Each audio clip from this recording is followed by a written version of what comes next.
Welcome to another edition of the Inspired Stories podcast, where leaders share their experiences so we can learn from their successes and be inspired by how they've overcome adversity. My name is Anthony Codispoti, and today's guest is Niharika Shah, founder and partner at 404 Harmony. They are a dynamic venture studio that focuses on the intersection of longevity and vitality.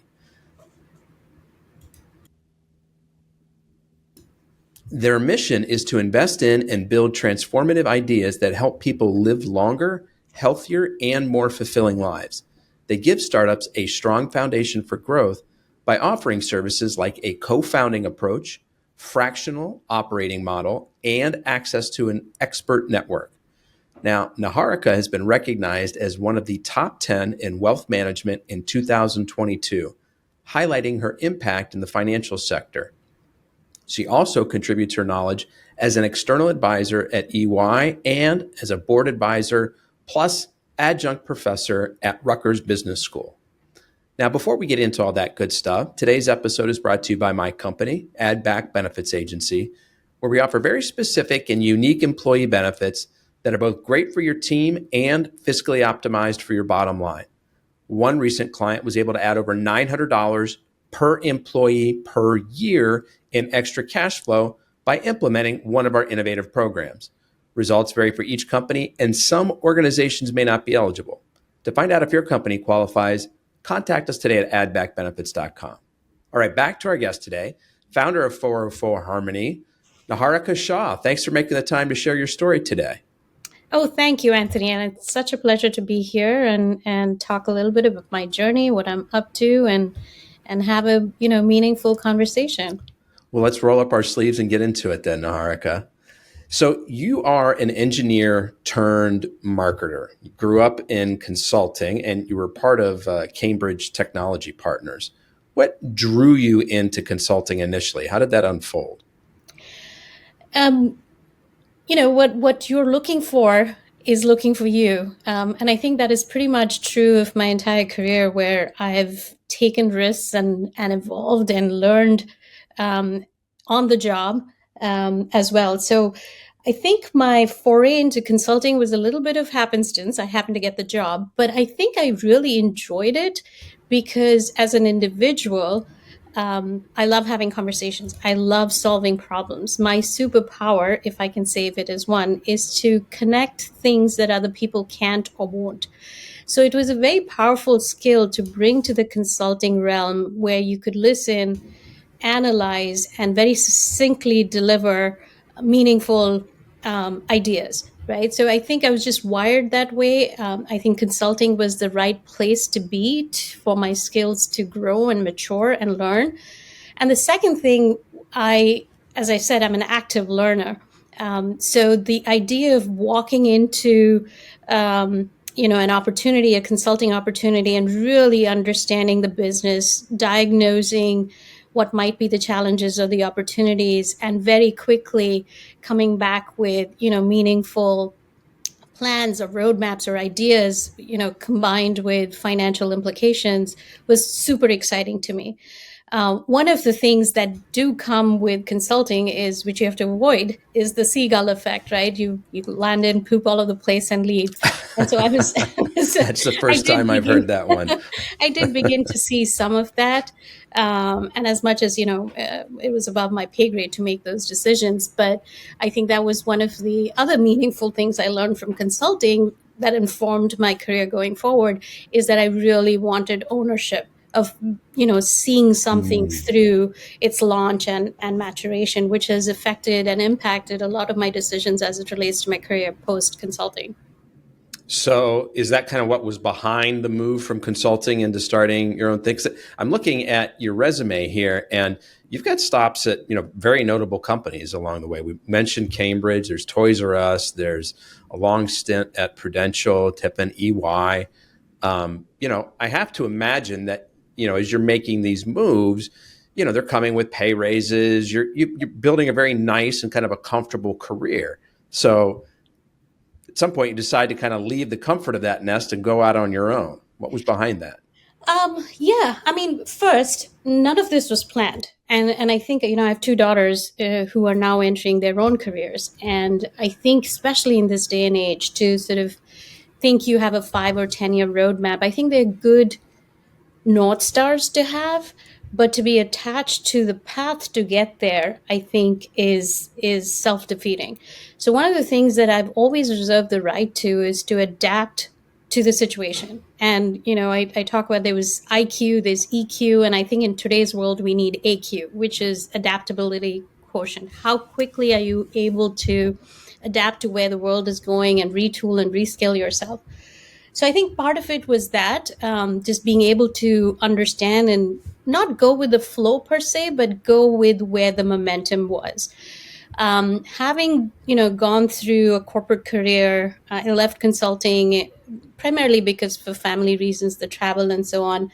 But the 9 years at Prudential were amazing. Prior to that, my claim to fame was launching Babies R Us on Amazon when Amazon was just books, right?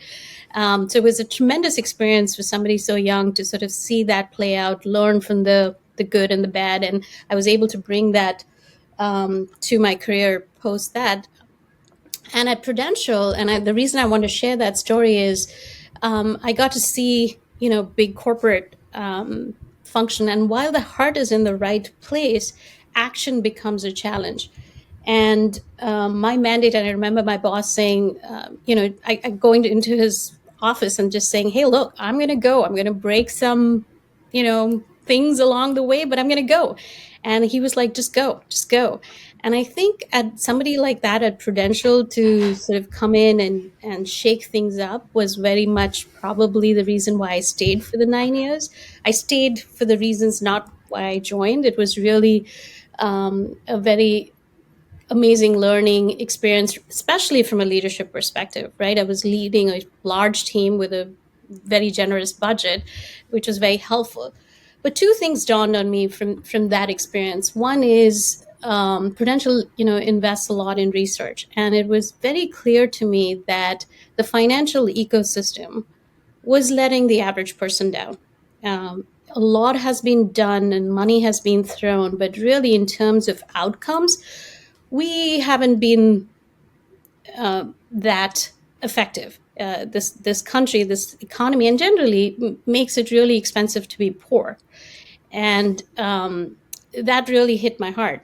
The second thing, intellectually, being an engineer, I'm of the firm belief, and we've seen this happen. Disruption is going to come from the outside. It's going to come through tech, and I wanted to be part of it. So before going and launching my own thing, I actually joined Tiffin, which is a venture platform focused on wealth and asset management, and learned tremendously about what it means to stand up a business from the ground up with the right sentiment at heart, with the right technology at heart, with the right people. Which was just an amazing experience. We launched 13 businesses in less than 3.5 years. I ran them, grew them, see them. But then it was time for me to sort of say, okay, 13 businesses all under the Tiffin umbrella. yes, Okay. yes. And it was an amazing run. And, again, Tiffin's based out of Boulder. So the travel was becoming a little Because tough. you're East Coast, right? You're in New I'm Jersey? East Coast. I'm based in New York. And I also Yeah. had, let's talk about this. I had, even though my daughters were growing up and in high school, they didn't need me as much. It was now my parents, my mother, that needed me. And she was diagnosed with Parkinson's. So just, it wasn't working. But again, it's the outlook. I turned it into, okay, this is an opportunity for me to create something of my own. And that's where 404 Harmony emerged. There are three things, Anthony, that sort of inform the core essence, the remit, the mandate of 404 Harmony. The first is that we want to stand up businesses that are truly creating value. There is no financial engineering. We're building solid businesses from the ground up. So at the time that, PE and VC money is needed, these businesses are sound with operational and financial rigor. To do that, we had to set up a very unique operating model. And we call it the fractional operating model. And if you look at, how firms should be thinking about the future with AI and stuff like that, the traditional way was, here's our people, how can we make them more productive with giving them technology and tools? We've taken a different approach. We're starting with digital labor. What can we do? What can we use? What can we build? So it's not only what we build, but also how we build it. That is the core part of our platform, and then we wrap human potential and talent around it. It's a very different way of building the firm, but you can do it that way to keep your Sort of, it's tech first, and then figure out how do human beings sort of interact with that tech to make it better. exactly. It's the AI first approach, if you will, right? Which is, I mean, eventually, look, we'll probably all be agent bosses, right? That's going to be a new role. We're going to have agents that are doing the work. We're going to train them. We're going to monitor them. We're going to derive insights from that and make decisions. So yes, you're absolutely right. We start with what can we build from a core technology perspective, and then wrap human potential around it. Now, you do need human capacity to train these models and stuff like that. So don't get me wrong. But it's a very different way of looking and approaching how we build businesses. So what that does is keeps the burn rate down and optimizes speed to market and go to market as well. So that was the second idea behind 404 Harmony. And the third, it's all heart and soul, which is I wanted to work with people that I love and respect and have fun doing it, but also doing it for a higher cause. And going back to what I was just saying about parents and general demography of the world, like longevity is staring us at our face. If you go back and look at the last 100, 150 years, and think about the greatest human accomplishment, one would say airplanes, one would say AI or chips or technology or penicillin or pasteurization of milk. But these all ladder up to one thing. We, in the last 100 years, have doubled lifespans. It's hard to imagine that less than 100, 120 years ago, the average lifespan in this country was slightly higher. It was 51. But in other parts of the country, it was in the 30s, 40s, right? And now look at us. We're looking at average lifespans of 75 to 80, which is great. But I also subscribe to. I'm a huge fan of Dr. Gawande, who sort of wrote this book, who did write this book called Being Mortal. And it was a call to action to the medical community to say, hey, look, we prolonged life, but we haven't exactly prolonged living. And so that became our thesis, So which that's is a big part of what you want to do. You're not just trying to extend life. Okay, the average age is 80, 85, depending on the part of the world. Now we want to bump that by 2 years. You say we want to make the quality of life better as you get older as well. yes. And what does that mean? Like if you ask yourself, ask your parents, what does that mean? It means being vital, being capable, having social relationships, being, having family, being able to function and be independent and enjoy the years that you worked so hard to enjoy, right? So that became our thesis, to invest and build at the intersection of longevity and vitality, which from a business perspective, you can call the category age tech, but it sort of spans fintech, health tech, med tech, consumables, anything How that does can fintech add fit more. into this? I mean, I get sort of the age tech, like let's improve the quality of life. Where does fintech fit in? Well, what's one of the biggest concerns that people have as they age? That they run out of money before they do, right? So financial security is inextricably linked to any kind of wellness. If you think about, of course, health is first and foremost on people's minds, but what are the things that impact your health besides something that you might have from a disease or illness perspective? It is stress, anxiety over money. And so the sort of, in a person's mind, we as an industry might separate financial wellness from health and wellness, but from an individual's perspective, they're so inextricably linked. Um, you you might have health issues, but if you haven't planned for them financially, you're not going to be able to manage the care and the cure that is needed, and vice versa, right? If you don't have the health, what's the point in having the money if you're not able to enjoy it? So fintech, especially as we look, I think, again, let's talk about fintech. the industry has done, I think, in the last 15, 20 years, if you go back from how we, and let's talk about retirement, how we moved from a defined contribution world, which you're familiar with, I'm sorry, a defined benefit world to a defined contribution world in the mid 70s, we put a lot of burden on the individual to start saving and planning for their retirement. And we've for the most part failed them. The average account balances in 401k plans are not what they should be. People treat them sometimes as their checking account where they withdraw money, which is, wrought with penalties and other sort of detrimental impact. So we as an industry, I think over the last 15, 20 years have done a great job in sort of helping people on the accumulation side. Now you automatic opt-in into your 401ks, but not so much on the decumulation side of things. So I think when it comes to, Decumulation? it's how do you spend down the money that you've accumulated in your working years, right? So there's accumulation, you sort of retire, and the very definition of retirement is changing. So, Um, Niharika, maybe what's one of like if we can maybe do like a specific portfolio company and talk mhm. about like something specific that they're offering that helps with this. Yeah, for sure. I'll talk about the American Retirement Company. It is our marquee project, has the potential to truly take a big bite out of the sort of $2 trillion retirement deficit that we're looking at by 2045. And essentially, the use case here is going back to human behavior. Just as an aside, when I was at Prudential and we were researching 20 somethings, it was easier for them to imagine a zombie apocalypse than it was to imagine their own retirement. It is so distant and so unknown, that and it's not, people imagining themselves old is not a fun thing to do. So that was pretty insightful to me. So what Archie essentially does is takes the liquidity. If you do want to borrow money out of your 401k, the behavior today is to hit up your account, pay a penalty, and if you don't pay it back, that account is liquidated, which is bad for the plan sponsor, which is your employer. It's bad for the record keeper, and it's bad, obviously, for the individual and their family, because now they have significantly impacted their retirement savings.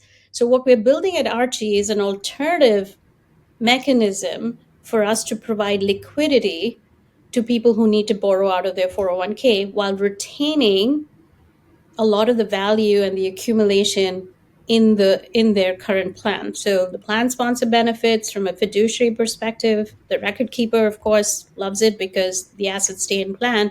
And then for the participant, it's meaningful as well. So, is this using the 401k as collateral for some kind of a more traditional loan so that they're not incurring the penalties of withdrawing directly from the 401k? I'm not going to give away the secret sauce, but Okay. it is a generative AI credit worthiness assessment that does involve the 401k, but it takes into a lot of other factors as well.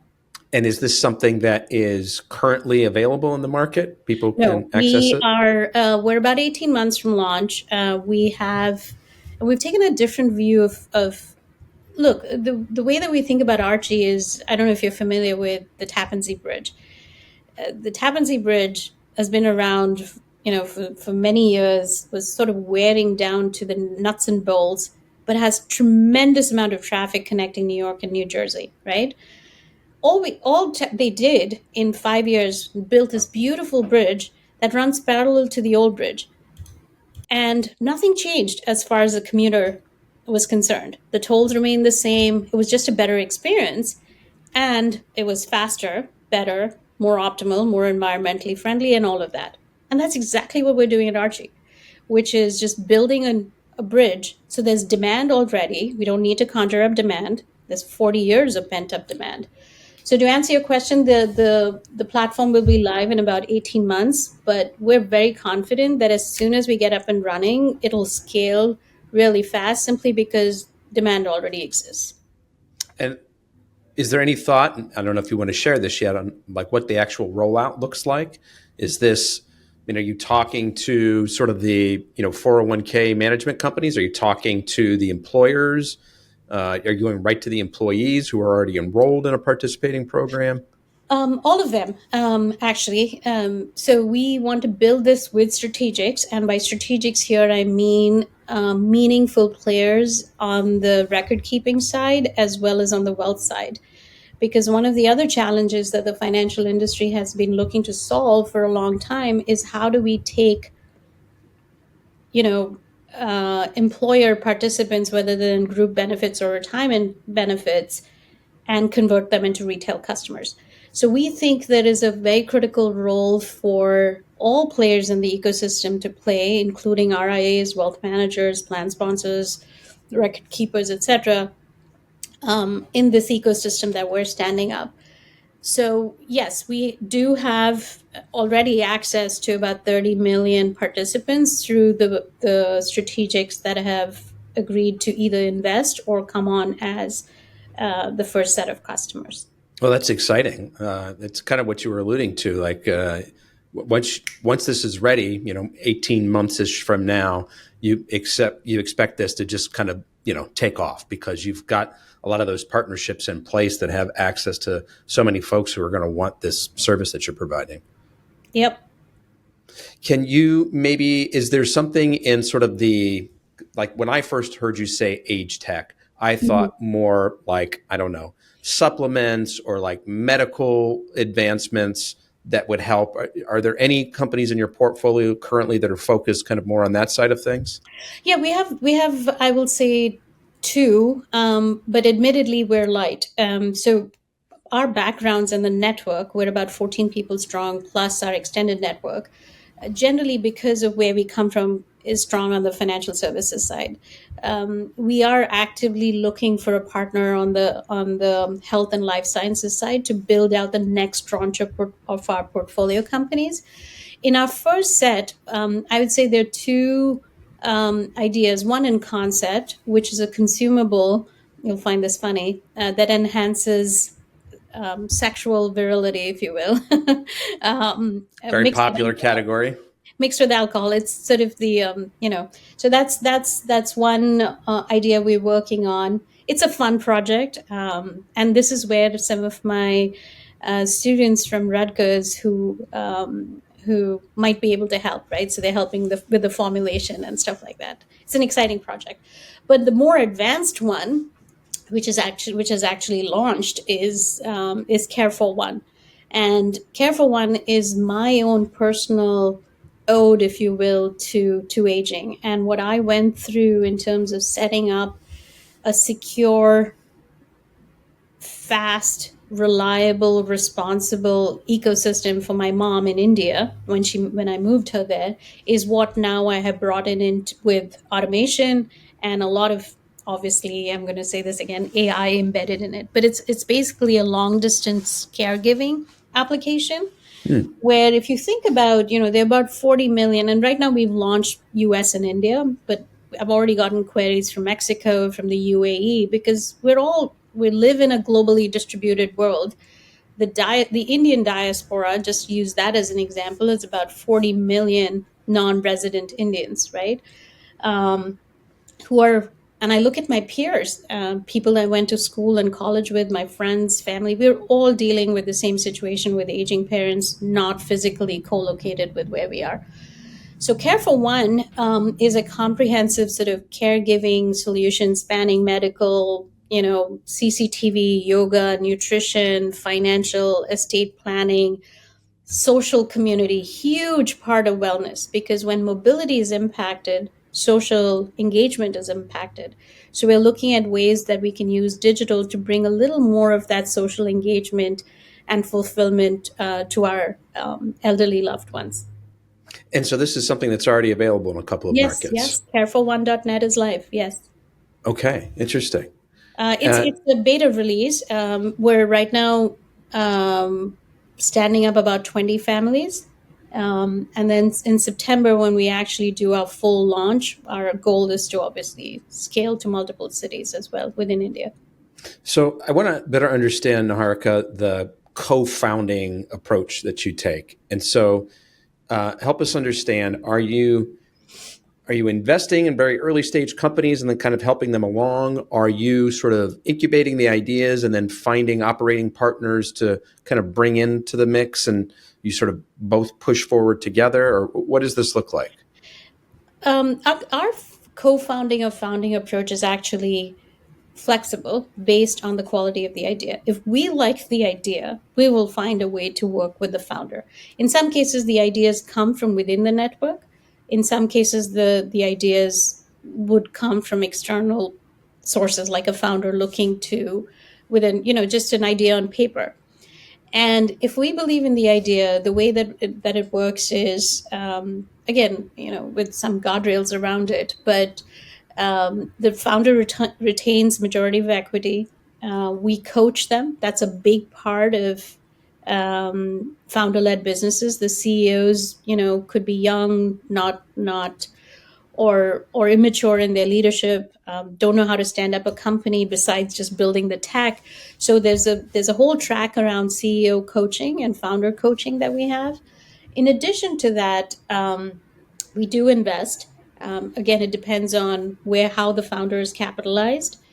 But the beauty of our model is when we take a business on, we are hands-on operating partners, right? So we'll jump in, we'll take fractional roles, and we bring the power of our network to bear. So whether it's our curated partners on the marketing, creative, engineering, ops, finance, we've got partners for all of that, as well as our extended network, right? So, what's the other challenge besides once the product is ready is opening doors, and especially enterprise doors, right? Those are very, very hard to knock on and open. So that's where the power of our network comes in.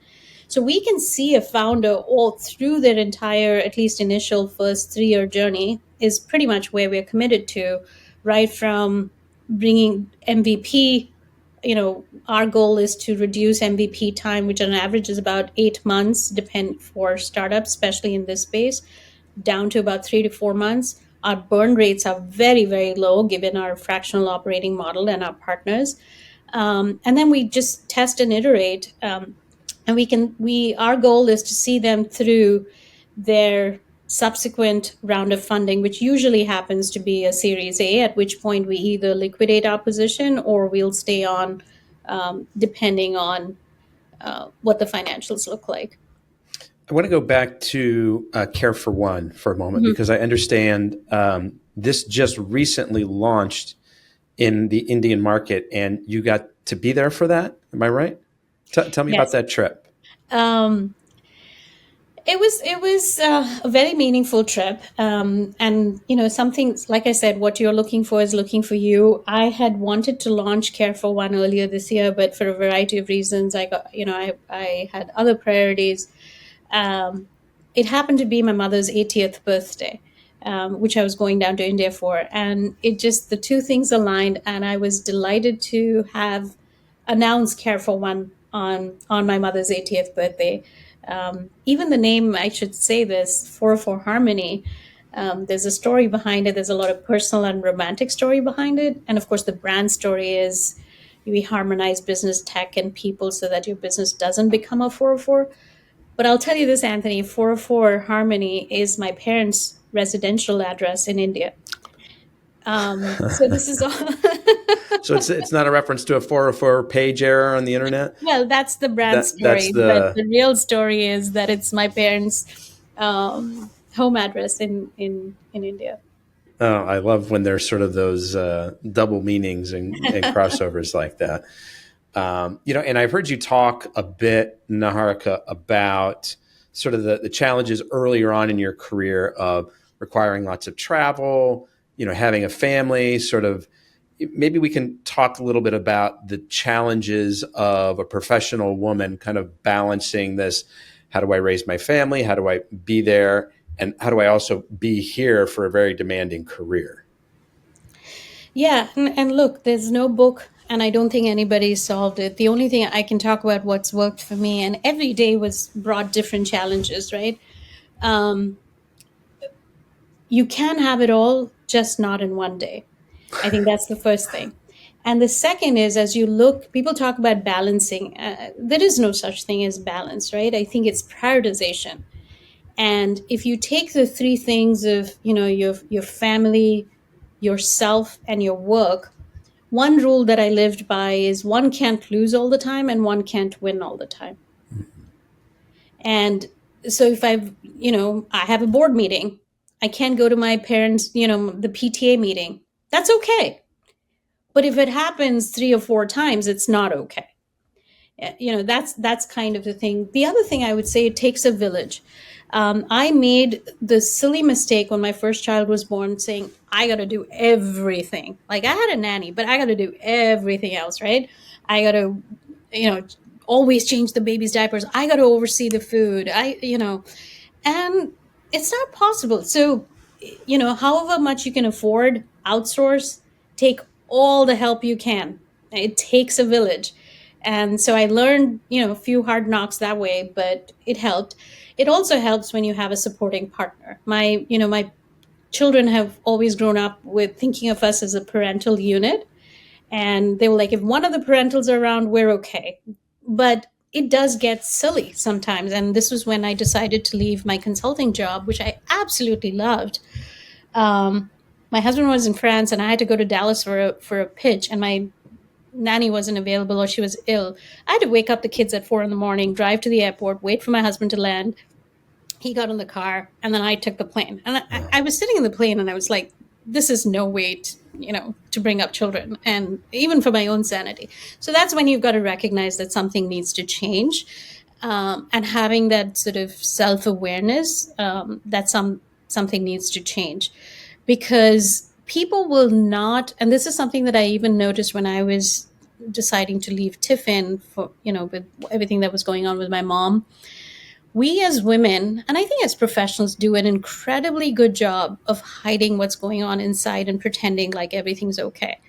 So at both instances, when I decided to leave the marketing agency and when I decided to leave Tiffin, it wasn't my coworkers or my bosses that were more shocked. It was my family that was very shocked, that we didn't even know that this was going on inside of you, right? And so because we try to sort of, I can do it all. I'm strong, put up a good front.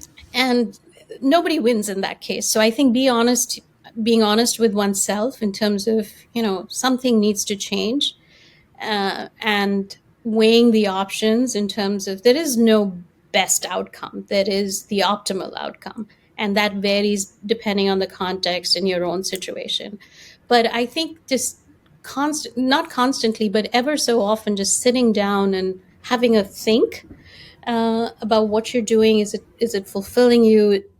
Because at the end of the day, I mean, you would agree, what matters? It's people and relationships, and and the love that you have in your life, and the love that you're able to give back. There is absolutely no compromise on that, right? So just sitting down and saying, am I living true to that? It has been helpful and helped me make those right decisions and navigate jobs. And I've turned down some amazing opportunities. There was one job that was based out of Columbus, and I said, I can't move. They said, don't worry, we have a jet plane that leaves from Teterboro Airport to Columbus every morning, and you can just go on the 7:30 and come back at 6. I was like, heck no. But it was an amazing opportunity. But no. So you gotta so I've got younger boys. They're 9 and 11. And, sometimes they ask me questions about my work and, oh, why do you have to work today? Like, we're recording this in the middle of July and they're on summer break. And why do you have to go to work every day, Dad? And I mostly kind of blow off their questions because I just think that they won't understand the answers. But, I suspect that if I were more open about the things that I am working on, the highs, the lows, the challenges, that's probably going to be helpful for them as they get older and find themselves starting their own career. And they don't feel so, I don't know, maybe alone or isolated when they run into struggles. And because they're like, oh, I'm thinking, and tell me now, because, you've got daughters who are kind of in, the early stages of their career now. Do you think it's helpful for kids to be able to hear things like that from their parents so that when they get there, they don't think that it's just all, rainbows and sunshine. They're like, oh yeah, I remember seeing my mom, I remember seeing my dad kind of have a hard time with things at times, and that's, sort of part of the natural path. Yeah, I mean, I would balance the venting with the teaching moment, right? I think kids are watching all the time, and it was interesting because about 3 months ago, my daughter, who's about a year and a half into her job, said, "Mom, now I realize how mad you must have gotten because the number of times I called you at work." Because now she gets it, Uh-huh. right?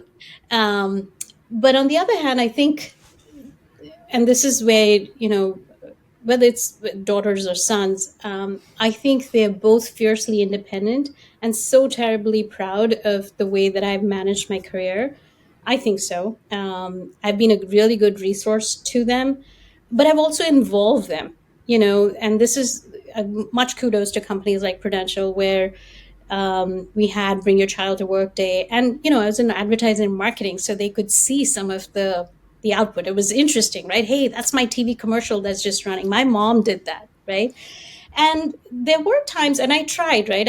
I was class mom, but when they were in elementary school, and I was very clear. Look, I can't be there all the time, but and I'll do all the background work, right? Give me the shopping, give me the collecting the money, because my physical schedule is tough, but I can do some of the back end. So they understood that, and they understood the rationale of why I was doing what I was doing. But I didn't completely disconnect. But again, I also understood boundaries, because you can't be everything all at one time. So that's kind of the way that I managed it. But I would say especially my daughters, there were times that there were emergencies, and I was, let's say, in a meeting, and I couldn't answer the phone, and shit happens. But then they defaulted to, we had a whole call list in case of those The situations. village call list, The the village village that call it list. takes to Yes, raise. Yeah. yes, yes. Hmm. Naharika, tell us about your life philosophy of playing to win with a bad hand.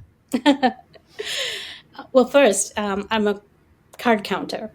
So the analogy to cards is one that is very personal and unique to me. So I if I'm grew up. going to Vegas, I You should should take I me. should buy you a seat on the airplane. Okay. Um, I will say this, but this happened a long time ago. But I was walked out of a casino, so I don't do that anymore. Okay. But I grew up playing bridge with my parents, so that's where the whole card counting thing came in. But um, look, I think you just have to assume that things will not go the way that you want them to go. There will be things that'll come in your way. There will be people that, situations, etc., etc. So I think if once you stipulate that and you get over it and you just say, okay, now I'm here and I'm here to win. And I don't mean win in that ruthless, I'm going to push you out with my elbow kind of win.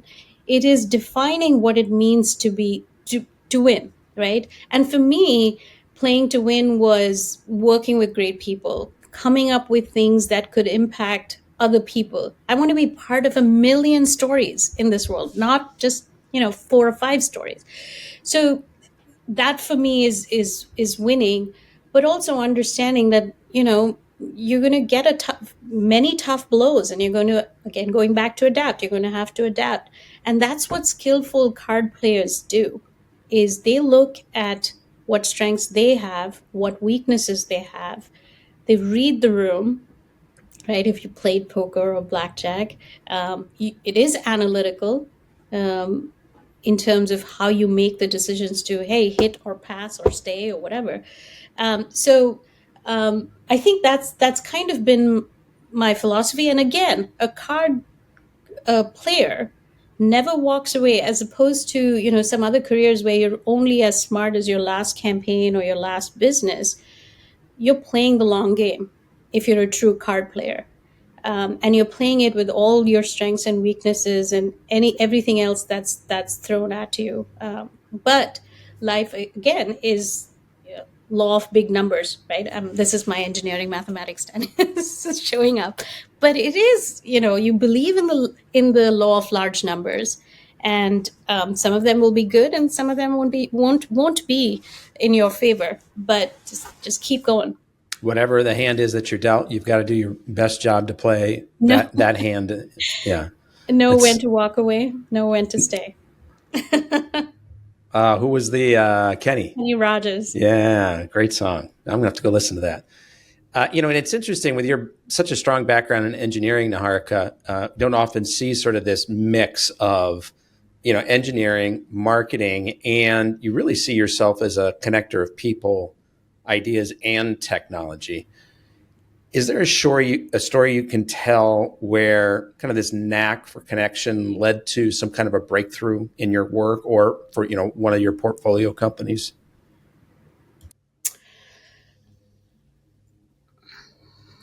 Yeah, I'm thinking of an example. I'll give you an example, which actually I had to shut down post COVID. Um, but I'm a foodie at heart, and I'm a storyteller too. And I was looking at ways to bring this together. And I was at an event. I was speaking at an all women's event, and I came across these amazing immigrant women who were aspiring chefs but didn't know where to go. And so the challenge thrown at me as advisor on the nonprofit board was, can we do something, to create an income stream for these women? And the idea was to take heirloom recipes from each of these immigrant women and bottle them as sauces. And the actual brand was the woman herself and her story, right? So I had sofrito, I had vindaloo, and some peri peri sauce, etc., from all these different these women. And it was such a beautiful experience because I was able to create a platform for them to network together, to share their skills, create an income stream for them. And eventually each one of them actually took off and are now really good entrepreneurs on their own. And I just shut the platform down during COVID because for a variety of reasons. But that was one example in which it was because of my appreciation of food, my appreciation of the immigrant story, being a woman, having connections with nutritionists and chemicals, biochemical scientists, and obviously also having the funding. And this is where something with Rutgers, the Food and Innovation Program really helped. It's bringing all of those pieces together to create something meaningful. I'm not sure if that was a good example, but that I think one. it's a great example, and I didn't realize that you had kind of leveraged the relationships at Rutgers, and what did you say, biochemical scientists? Like how were they sort of playing a role in the food Well, each production? of even though the products were organic, when you bottle something, it has to have a shelf life. It has to go through. So the formula, the recipe itself, has to be adapted for large volume. Even if it was an artisanal batch, you're still looking at 250 bottles in every batch. So the recipe has to adapt to that. And then the ingredients, while we wanted to stay all organic, all natural, and when you look at shelf stability, there are certain things related to pH level, etc., that you have to modify in the original recipe to make sure it's shelf stable. So all of that has to be done with, a food scientist. Yeah, that makes sense. You've talked earlier in our conversation, Haruka, about the fractional model Hmm. that you guys leverage and it works so well. Can you maybe speak to a specific example of that? And I've got one in mind, Custodia Financial, where, and tell me if I've got these numbers right, because they seem unbelievable. You reduced operating costs by 73%, and you were able to complete a project for $220 in $220,000. $220,000 instead of the initial $500,000 proposal, sort of less than half. Yep. Details, please. Yeah, it's a fascinating relationship. Again, Custodia Financial operates in the retirement loan area, so fintech aligns with our mission, and a great sort of leadership team there. They came to us because they were at a pivot moment, and one of our partners was actually responsible for helping them figure out how to pivot their strategy. We can talk a little bit more about what that pivot is, but which essentially required a whole new platform to be stood up in less than 3 months, and they were willing to pay, as you could see, a lot more than what we actually charged them. And this happened because we understood the strategy, we were able to influence it. Our set of partners that we activated, we have preferred rates with them, but we know exactly how to work with them, so there was no wastage there. And then some of our network members actually took on fractional operating roles, um, just to see the initial 6 to 9 months until we got the first set of 6 customers for them. So, all in all, I would say that that was for me, it was a aha moment, which was because we didn't even go in planning these to be the outcomes, right? It's when we looked back and said, hey, this is what we were able to achieve. Now let's productize this offering, if you will. So yeah, it was an interesting learning experience, data point, but also like a proof point of where I think startups will go to, which is you'll have 10, 15, maybe 20 people, companies achieve billion-dollar valuations with AI and this fractional model, and the desire to keep operating burn rates really low. I think this is the model for the future. I'd like to explore something kind of along these lines. As you talked earlier about IQ, everybody's familiar with intelligence quotient, EQ, emotional quotient, and now something you're calling AQ, the adaptability quotient. And I think this is something that is really coming to the forefront for a lot of people in their thought processes. Probably, a lot for your daughters or people, a little bit earlier, maybe just in college, coming out of college, trying to think like, what am I going to do? Like the jobs that 5 years ago seemed like the primo jobs to be shooting for, now nobody's hiring for. And people who have had those roles for a long time are losing their jobs. How do you kind of think of this in sort of a big picture way? And I don't know, what coaching might you give to a parent like myself who's got young kids that, in the next several years are going to be making choices for, that steer them towards their future careers, and not really knowing kind of how the AI landscape is going to unfold and what it means for job prospects? Yeah, I mean, look, everybody's grappling with this question. I would say, change is constant. Its velocity is not. And I think what we're all getting a little whiplashed and maybe shocked about or paralyzed is that velocity has picked up tremendously over the last 5-10 years, and especially now, right? I mean, it's every day is something new. So I think, just again, let's stipulate that that's the fact. Things are Change changing, is a constant. and the velocity is increasing, right? It's accelerating. That pace of change has increased tenfold, hundredfold, and it's only going to get faster and faster. So I think with that understanding, I do think the power of the human mind, and there are two thoughts to it, right? One thought is that we're actually getting dumber, and this is not just because of tech. If you go back to Hindu mythology from thousands and thousands of years ago, and what they were able to consume and document blows anybody's intellect today if we had to sit down and do it. I mean, go back 270 years, look at the American Constitution. These people were 20, 25, 40 at most, right? That came up with that masterful um, you know piece and idea and concept of what America needed to be. So I think this idea of we're all going to get dumber, I think let's just put that to the side. It's been happening for a while. I do think that as it relates to professions, it's not very quickly, at least, that people are going to get replaced by AI, but I think the people who don't know how to use it will get replaced, right? So the advice that I would give is, again, going back to how we built 404, start with digital labor.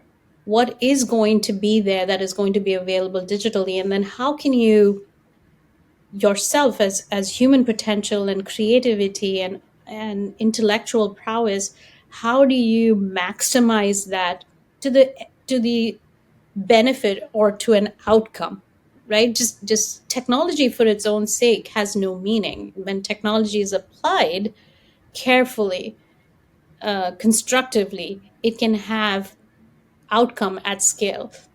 So I think there are certain careers that are going to die. I think coding as such, just pure writing lines of code, probably not going to exist in a few years. Crazy. Um, Marketing. My vertical is marketing, right? I grew up in the world of marketing, and I'm actually leading a couple of discussions with two different advisory groups on the impact of AI in marketing and creative services. Huge.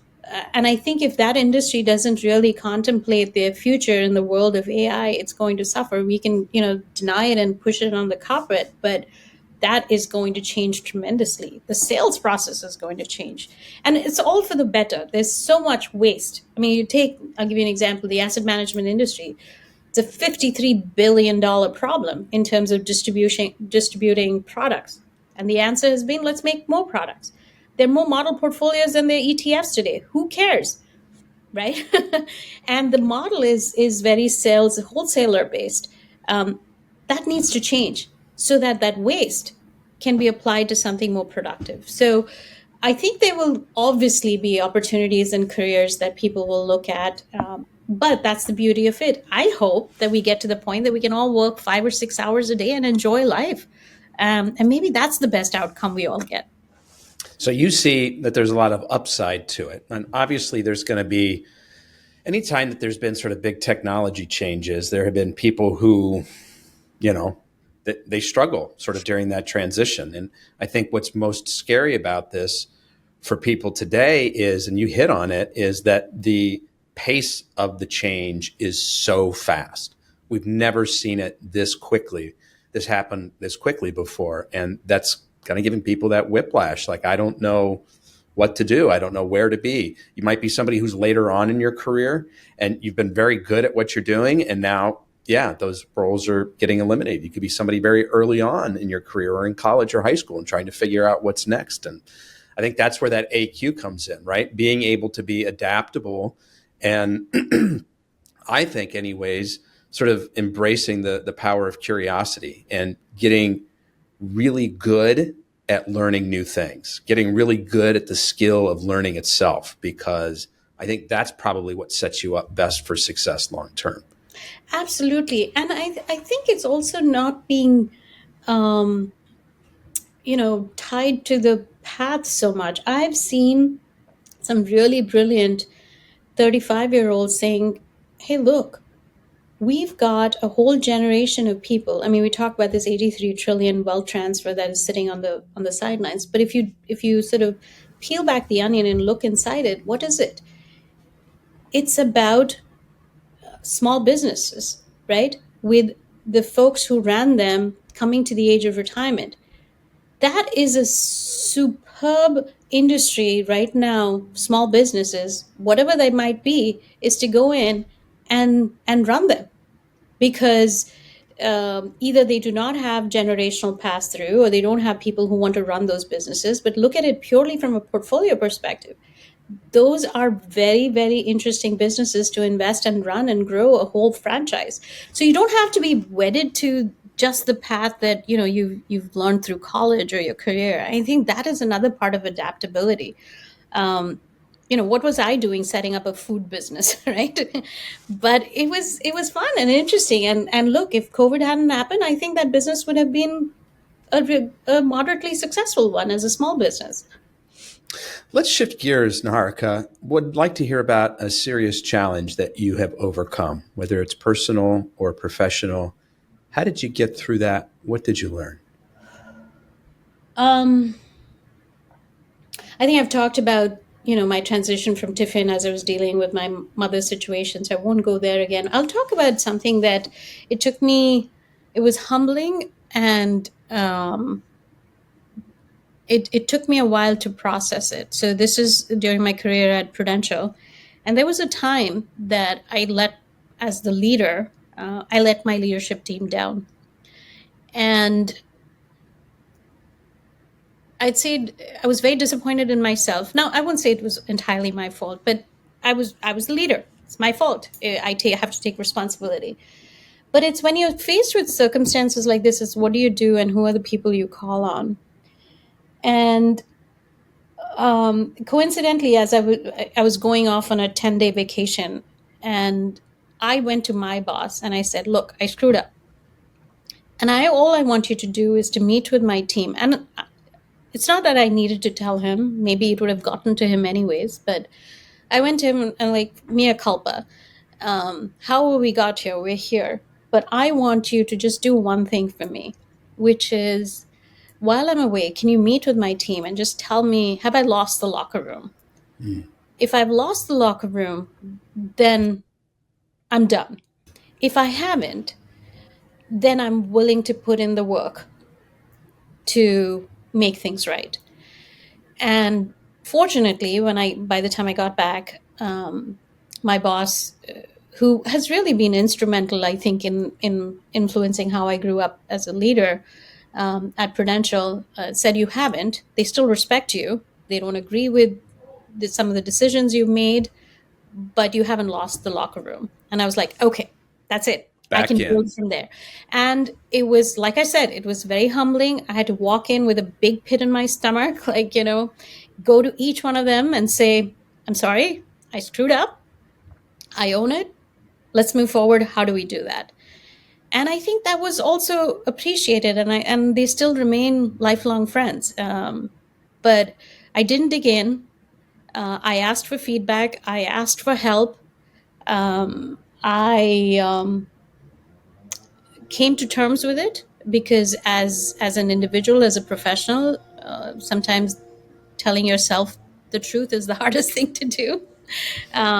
But I think I'm better for it. It was not easy. It took me about 6 months to win back the team, and but I did, and I lost a few hair and went gray a little bit, but it was all worth it, because at the end of the day, I think there is still respect, and I continue to be friends with them. So when you say you screwed up, obviously we're not talking about brought in the wrong coffee or something. This was obviously a more, significant kind of misstep, and Yeah. to the point where you were concerned about, have I lost the team? Do they no longer respect me? Is it just time for me to go? And that's really hard. I have to imagine you're in a position of leadership. You had these people's respect. They came to you. You were guiding the team in the past on important decisions, and now this thing happens. And it's not easy to kind of go within and be like, all right, this was on me, my fault. I messed this up. Let's fix it together. Let's move forward. That's not easy to do. Like, kind of a natural human reaction is to have a reflex of being defensive and point fingers and not my fault, or just a tiny bit my fault, or it was really him or her or circumstances out of my control. So I mean, hats off to you for kind of being able to step into that, own that situation, talk with your boss, and then go and have those hard conversations with each one of those employees individually. Was there anyone else besides your boss at the time that was kind of really helpful in guiding you sort of through that difficult period? I wouldn't say guiding, but supporting. I think I did let my husband know what was going on, and more also telling him I need space. There was a time that I got into the pool and didn't come out for 8 hours. I had to work through it. Mm-hmm. And and my family also, like, the girls were big enough to know that there was something off with mom, but they let me be, and they let me Wow. be because I brought my husband into the fold and said, "This is what's going on," and he was just a good listening, non-judgmental sounding board. There were times that he was worried for my wellness, and he was like, "Why are you doing this? Just, like, you could get another job if you just, like, made a few phone calls." And I was like, no, I need to see this through. Maybe at the end of it, I will leave, but I need to make this right. Can't run from the problem. You gotta face it head on. You gotta fix it, and then you can make decisions about what it looks like going forward. Exactly, because it'll follow you somewhere or the other if you don't fix it now, right? So, and I cared tremendously for these group of people, for me to actually even think of doing that, right? Because for me it all goes back to, again, people and relationships. So I think he was very supportive through that journey, and thankfully I'm blessed with a few other career women who I've grown up with as well. So I am very I don't hesitate in using that network when I need to. And I think it works the other way around. If you don't ask, you don't get. And whether it's a good thing or a bad thing or whatever, when you need help, just ask. And I think people are just willing to help. I think what comes in the way is many people don't ask for it. And somehow or the other, I'm shameless enough to always ask for help. Good for you. What's your superpower, Niharika? The one that I already said. I think besides, what I would say the technical side of it, which is the systems thinking, right, which is connecting things that other people can't or won't. I would say now at this point, my superpower is that I'm not attached to the journey or the destination. I'm attached to the people and the impact. Right? It's my favorite. It's actually an adaptation of my favorite philosopher, who happens to be Winnie the Pooh. And so Winnie the Pooh and Piglet are walking in a forest, and Winnie asks, actually it's Piglet, but Winnie asks Piglet, like, what's more important? Is it the journey or the destination? And Piglet turns to Winnie and says, no, you silly, it's the company. And I think I've made that to be my superpower now, which is, it is all about people and the quality of work and the fun that you have doing it and the impact that you will have. At the end of the day, how we get that and how much money we make and all of that is not so important to me. I like that. I've never heard it put quite like that before. Maybe I should get back to reading more Winnie the Pooh, because I've always thought. I mean, I think we're naturally wired to, like, yeah, it's the destination. I've got this goal in mind. I want to get there, and we're wired similarly. Once you hit that goal, what happens? You move the goal line, right? Like you keep setting a new destination point, and so it's like, well, let's enjoy the journey along the way. But to your point, how are you really enjoying that journey? Right? It's not fun to walk it alone, right? It's who you're walking with as you make that traverse. So I like that. Winnie the Pooh wins again. How about a daily habit, routine, something that helps to start your day or keep you on track? This doesn't happen every day, but I want to. I aim to start my day and end the day with a smile on my face.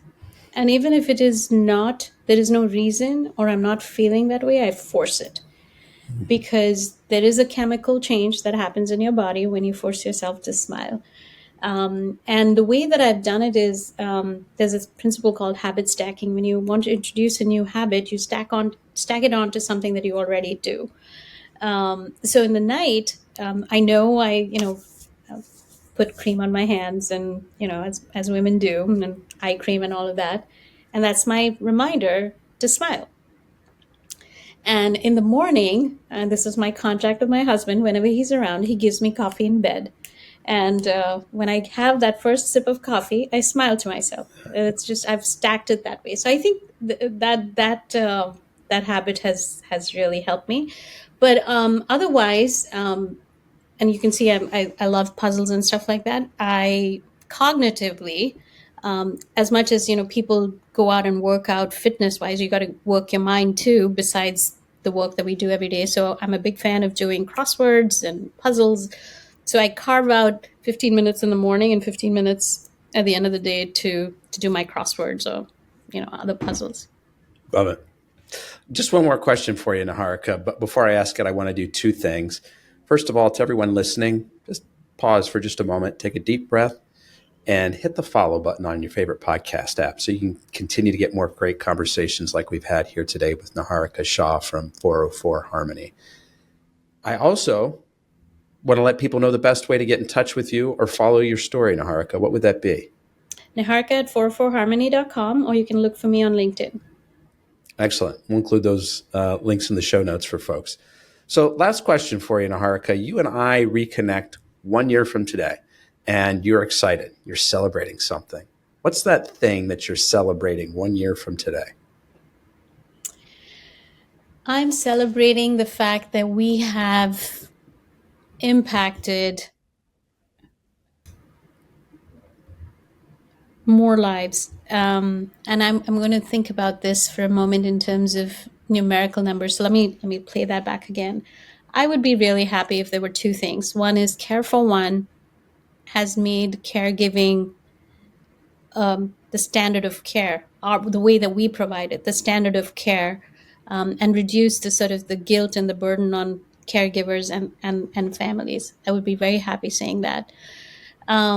The second thing I would say is, 404 Harmony from our portfolio perspective has added on some more health-related businesses or startups in our portfolio. And the third would be that we have, and I say this in the most global citizen way, which is we've made a little more progress towards some of this nonsense that's going on in this world not happening anymore. We can all drink to that. Yeah. Ms. Niharika Shah from 404 Harmony, I want to be the first to thank you for sharing both your time and your story with us today. I really appreciate it. It's been my pleasure, Anthony, and thank you so much for the conversation. Folks, that's a wrap on another episode of the Inspired Stories podcast. Thanks for learning with us today.